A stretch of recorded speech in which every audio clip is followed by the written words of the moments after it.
If you like to do some traveling, but you don't have the time or the money, or maybe you'd rather someone else risk their neck on an adventure, you're going to love William JANS. His live, often sold-out shows are more like movies than lectures. Fun, exotic, fast-paced, the whole shebang. And photographer and adventurer William JANS joins us now.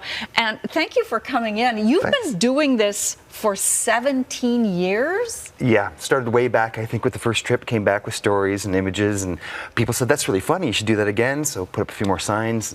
Paint us a picture. What does an audience member experience when they come to one of your shows? I call it a live multimedia extravaganza, because it's far from a slideshow. It's silly tales, absurd, some of the things that go wrong.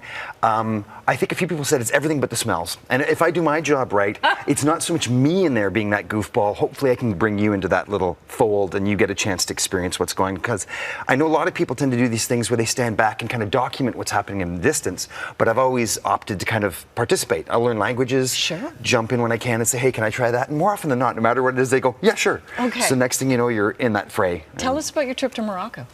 Morocco itself, so that's, Morocco and a bit of Spain as well, was really frenetic, and I think so many people have gone, but what you can see from the desert, it's really diverse.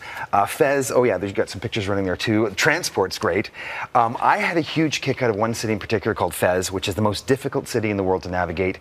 The streets are almost shoulder width at times, and I'm not kidding.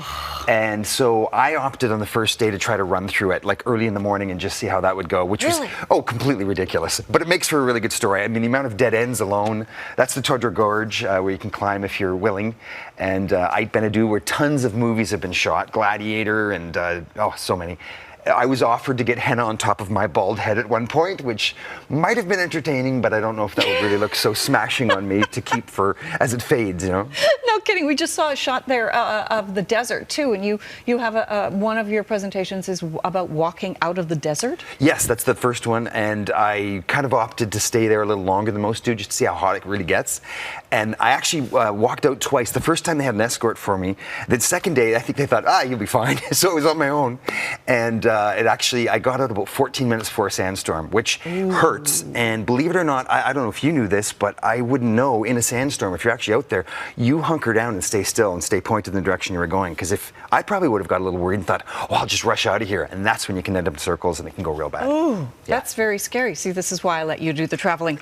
You've got a story here called Being Spied On for a Month. What's that about? Well, unfortunately, it turns out, I mean, Morocco's a great country and people are very kind, food's great, but I think they have a lot of policing available. It sometimes could be busy work, and by me filling in that I was a photographer on the way in, wasn't a great idea. And then I mentioned to a friend in passing that I had a drone with me, and he was like, you what? Like, how'd you sneak it in? And I said, I didn't sneak it in, I just had it. And I think it's all laid out in the show, but I think I know he actually had to let authorities know, so I was very much followed from city to city. Dispatch follows. Wow. And it's kind of, you just feel uneasy when someone's kind of watching you from a distance or not. And yeah. One of the places I'm desperate to go travel is Japan. Oh, it's amazing and so safe. And so safe. But you've got a story about a crushing train experience. Oh, yeah. So, again, I'll do those things that most might not want to do. I went at rush hour to try to fit into the most crowded train there is in Tokyo. And, I mean, it's the one where faces get pressed against the glass. And, I mean, Japan is fantastic. And it's that's an abandoned amusement park that I went to that I spent like a day and a bit over there. I even stayed there overnight, and these rockabilly guys in Yoyogi Park. I love it. The stories combined with the visuals, it is a full circle experience. Thank you so much for coming on. Good luck with your next show.